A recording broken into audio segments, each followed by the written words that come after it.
Right, I don't quite, not too close. I don't quite know what happened here, but this one is dead. This is the one that I wasn't sure about. That's a foot floating. So that's its little bottom. Don't know where its head is, but that has been dead for many days. So that one wouldn't have made it anyway. Unless that's its beak there, I don't know. But I will do a post-mortem on that and see exactly what's what. I don't know why that one died, but that has been dead for many days because there's not a blood vessel to be seen. That's a shame. Oh, apart from there, small blood vessel, but there we are. You win some, you lose some.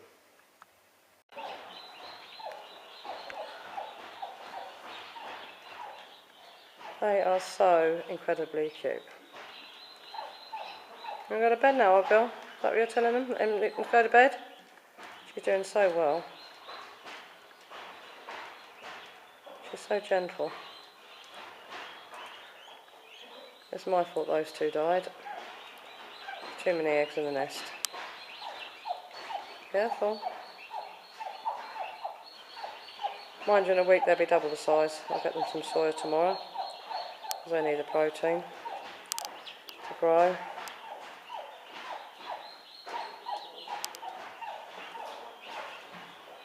See, she's calling that baby turkey again because he's making a row. And she doesn't quite know where he is. Because again, he's decided he's not going to eat.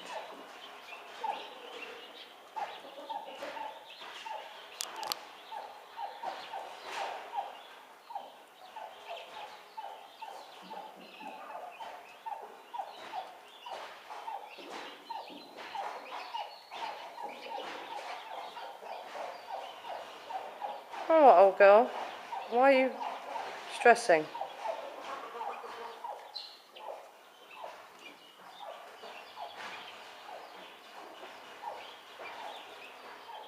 I don't know if I've got their apple cider vinegar and garlic in their drink. I must deal with that tomorrow.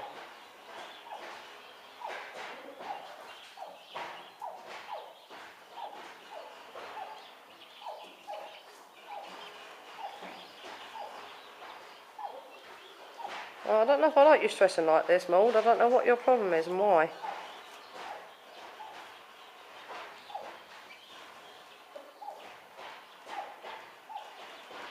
Hello, you. Why have you come out to see me? Come on then. Let's be having it.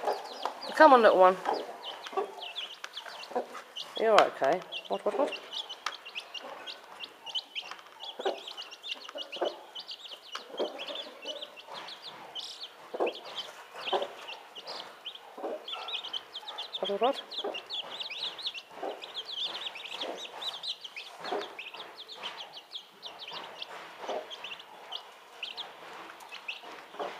I'm going to have to give you egg again.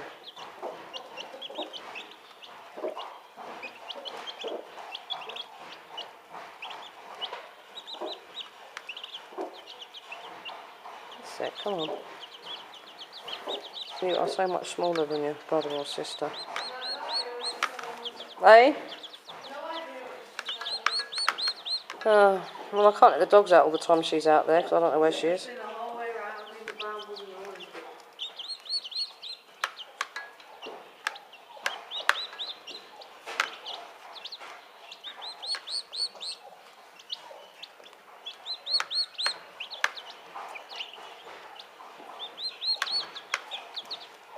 Come on.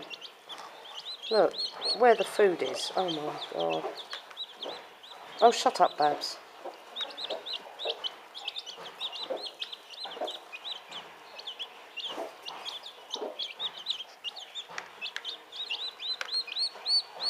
No, your mother's not going to feed you. She's just going to feed her own face. You just go on and on and on, don't you? You were fine yesterday after you had the egg.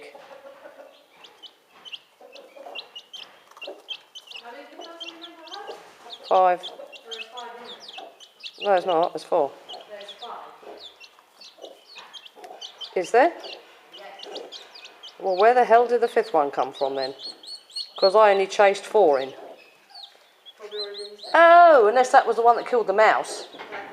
Oh, right, okay. Fair doo-doo. Yeah, well, you're eating fine, aren't you? Like a proper little poult. I what, and you eat. Alright, love. Yeah. Yeah. For all intents and purposes. What? What?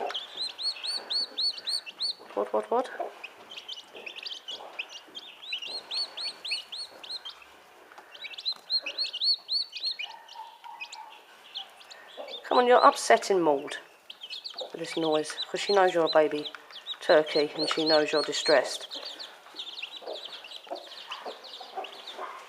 You cost me the life of any of my guineas over there, little one, and I'll be forced to hit you.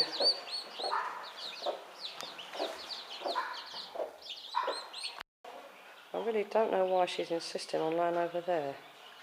That's because she feels a bit restricted in there, so I think I'll take that piece of wood down and she can go back to the nest. I'll go and get the screwdriver right now. So she can go back there if she wants.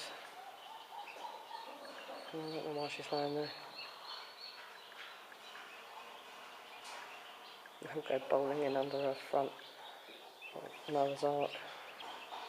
One was going 2 by 2, and her baby's going 2 by 2.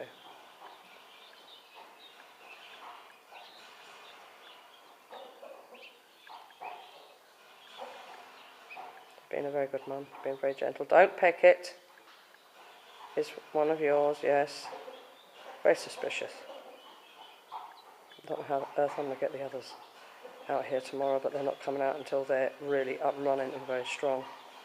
And hopefully I'll just put them down when everybody's eating and she won't notice the difference. They might not know what to do though, but no doubt they'll follow their nest mates there, and they'll soon find out where mum is.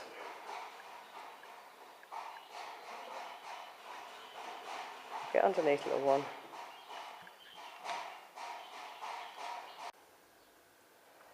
There, just put the last two that just hatched out in the books. They're already trying to peck each other. That little one, as you can see, is standing perfectly fine. His feet are straightening up. By tomorrow morning they'll be completely straight. There was a tiniest little one that decided to fall in the water bowl. How on earth he got in the water bowl to start with that I got in the hatcher, I really don't know. But they're fluff up now, and the other one's still in the hatcher, waiting to see if his blood vessels are disappearing at all. And as soon as they disappear, I'll take him out a bit more and wait for him to hatch himself. But they'll be fine tomorrow morning. They can go back out with her tomorrow morning when all the others are feeding. She won't notice that she's got another 4. That's good. I want to break free. Release me. You silly ass. Right, just broke him a bit freer. Didn't video it because it's too damn dark. It's now 11:30 at night, so no natural light, and this video camera's absolute crap, so I'm not gonna waste footage. But there he is. There he goes. Hopefully any second now he'll be out.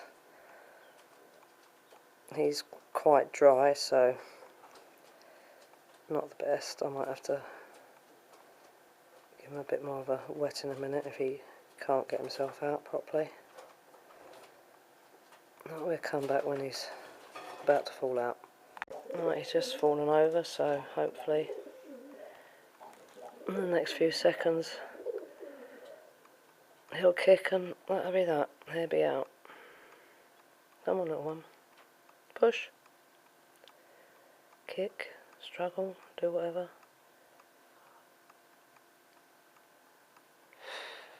I think he's a tad exhausted. I'm going to hit you in a minute, child. I really am. This is a serious moment. The birth of yet another pintard. Guinea fowl. Oh God. Come on, little one. You're doing so well. Come on. Don't give up now. Push.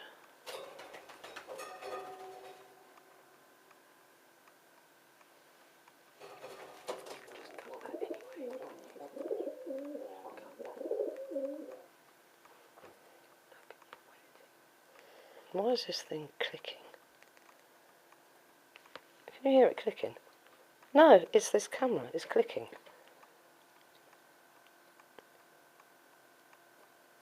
Sounds like a clock. No, he's upside down.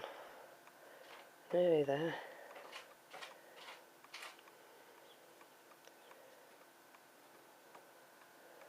Maybe I didn't wet him enough. Maybe he's still stuck in there.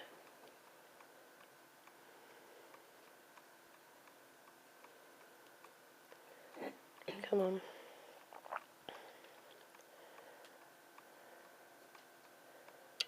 Of course, if his little hips are tired, because he hasn't changed position, so he's exhausted. Might be getting cold like they did for, even if it was only 20 minutes, that was enough. That's it, come on, there you go. No, don't scratch your eyeball out.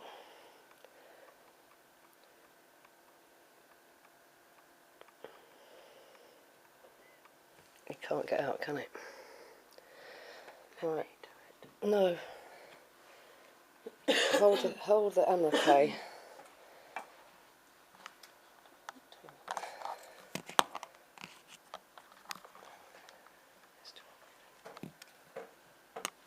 Got to move this, Jim, on your toes. Let me get the glasses on, I can't see what I'm doing.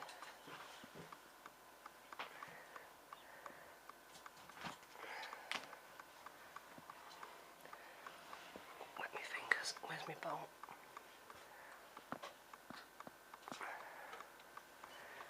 Come on, little one.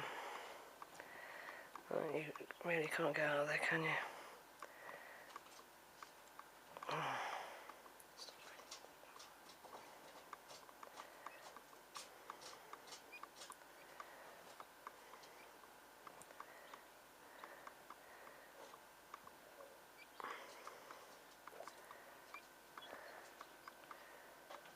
Hold on, you're stuck up to bloody super glue.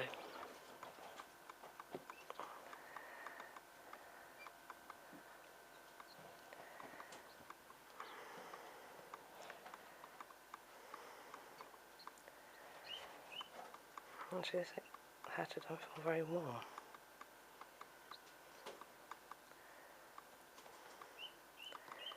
Where's your other leg?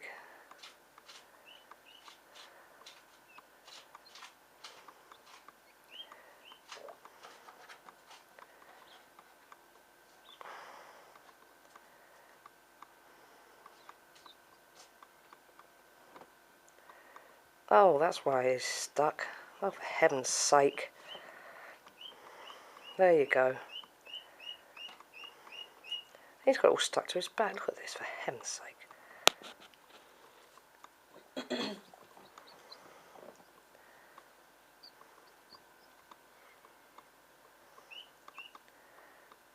that off of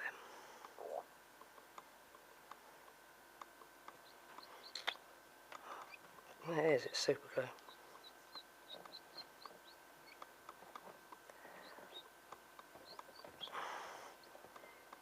For a minute, baby.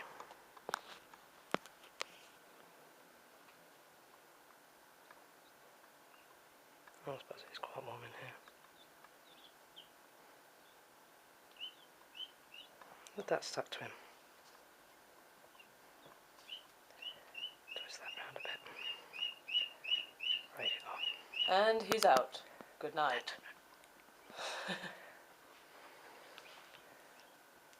I don't want him dragging this round.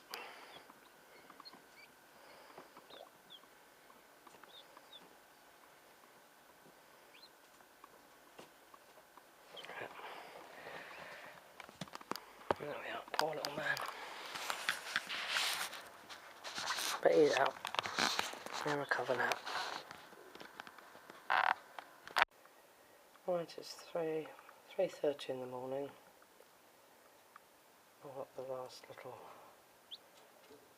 guinea fowl that I hatched out in the box now. In the box. I only got him in there because the other three are getting just a little bit feisty and pecking each other. Guinea fowls are very aggressive when they're this young. Just out, they're very protective of themselves, and you notice that those two are laying with their feet directly under them, because if another baby guinea fowl happens to see somebody else's toes, it thinks it's a worm or a maggot or something and takes a hold and acts like, Rudy, would you like to get down? And acts like a pit bull. Sits back on the toes and pulls. And I've had many a baby guinea fowl that has ended up with broken hips, and they very rarely heal no matter what you do with them once they get past 24 hours old. If one of its nest mates happens to pull back on a toe backwards, that's it, the hip's busted and basically goodbye guinea fowl. So as that one is not yet fluffed up, I took him out of the hatcher for the simple reason I couldn't stay awake any longer. I've had it for today. I'm absolutely exhausted. He dried out sufficiently enough to be moved, and he's better off in here anyway with his nest mates. And you can see they're very active, pecking at everything, including each other. So by the morning he'll be out there and with the rest of them, and provided they're feisty enough, I'll put them back out with Maud and the rest of the happy gang out there. So that'll be 27, provided she hasn't squashed any during the night. So 97% success rate, provided they all survive the first week. She is being very careful, but she is a huge bird compared to the size of these little things, so it is just going to be a case of wait and see. But they're feisty enough. You're still a bit wobbly on your hips, aren't you? But don't peck at your own toes, you silly thing. He'll be fine by the morning. That toe is still a bit bent the wrong way, but provided he's leaping around, and he's doing fine. He should be okay. Right, I'm now off to bed. And that baby is. One stuck up there. What the hell's going on?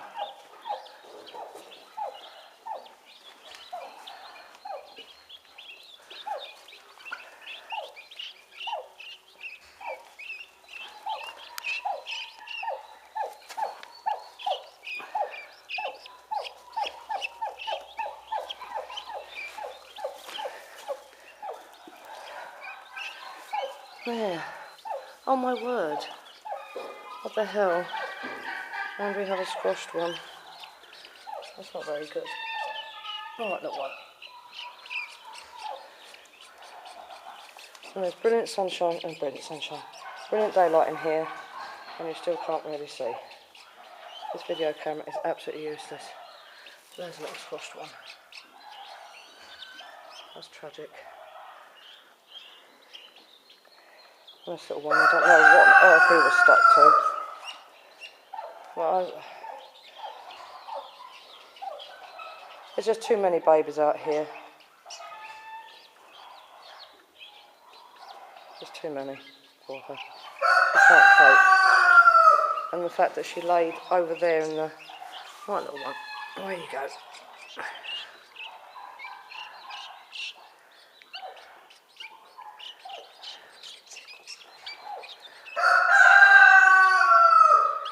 You want to go in the house, do you? If you haven't been any good now.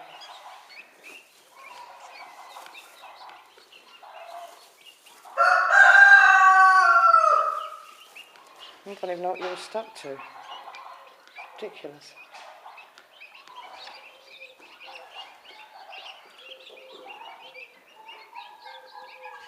He's got cards. I think I'll take him in the house. Oh, dispose of the squashed one. That's real sad. That's real sad. Well, no, girl, you're trying your best, aren't you? But there's too many of them, isn't there? Just too many of them. All right, we'll take you in the house. Yeah, we'll take you in the house. We'll put you in the box with the others. Yeah, there we are. There we are. There we are. There we are. Okay.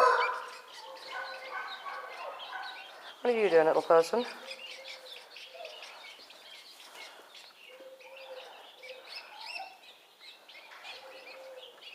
Stop rotating, Maud. For heaven's sake, you're going to squash them. And I wish you'd lay on your hay. If you'd laid on your hay, you wouldn't have had a squashed one. There's nowhere for them to go if you sit on them too heavy. No, there's not. There's just nowhere for them to sink into. And they're tiny.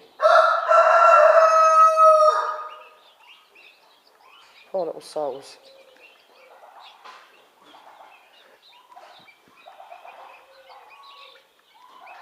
Poor little souls. I'll wait for Broken Shoulder to have hers, and then I'll maybe take some of these out and give them to her. Of course, there's another 4 in the box that's supposed to be coming out to her today. So she's now got 21 under her. I think I'll keep those 5 in the box. Strengthen them up and feed them up there. Do that, my God! See, orange feet, that's the problem. She thinks they're worms.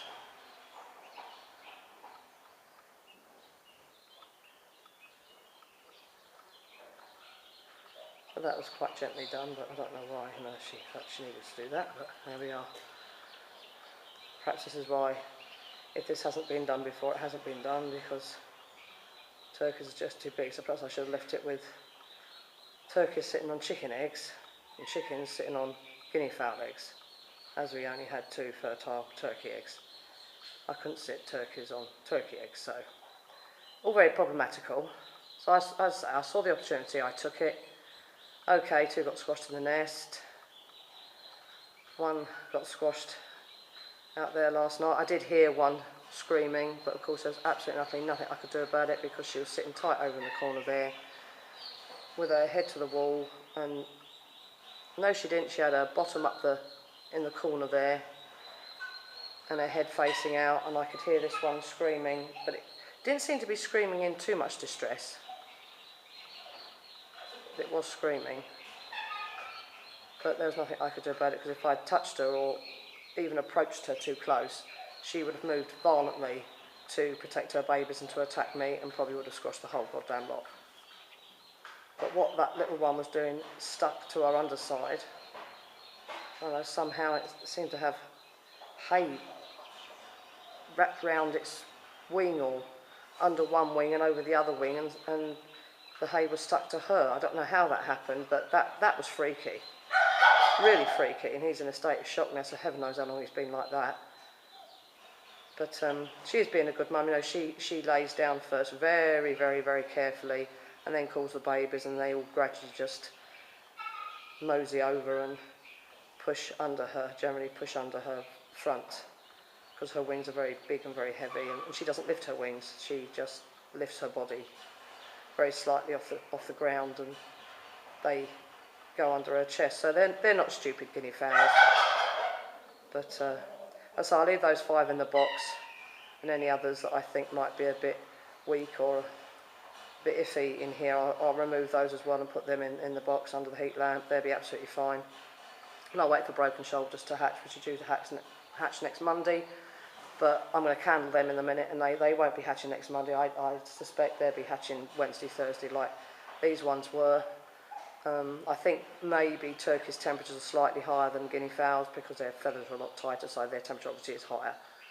So they're an awful lot in advance. And I've figured out why some of her eggs were retarded to others. 23 I set under broken shoulder, and just kept an eye on them, just candled them from time to time to keep an eye on them, and then culled the ones that were either infertile or had died at an early stage. And 28 I put in the incubator.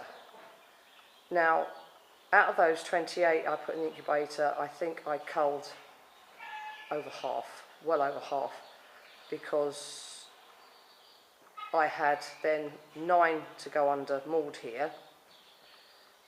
No, broken shoulder was down to 9, and most of those were from the tin hut. So, and with the rooster mating with the guinea fowl that I witnessed a few days ago, that maybe would explain why most of the eggs are infertile, and the ones that are fertile, only some grow on, the rest grow for 3 or 4 days and then die and end up as a blobby stage. I don't know why, or just grow a blobby stage and then die, or don't go any further. It's peculiar, and I'm wondering if that's the reason why, because they're, you know, not going to be viable. I know that people have had guinea fowl cross chicken chicks hatch.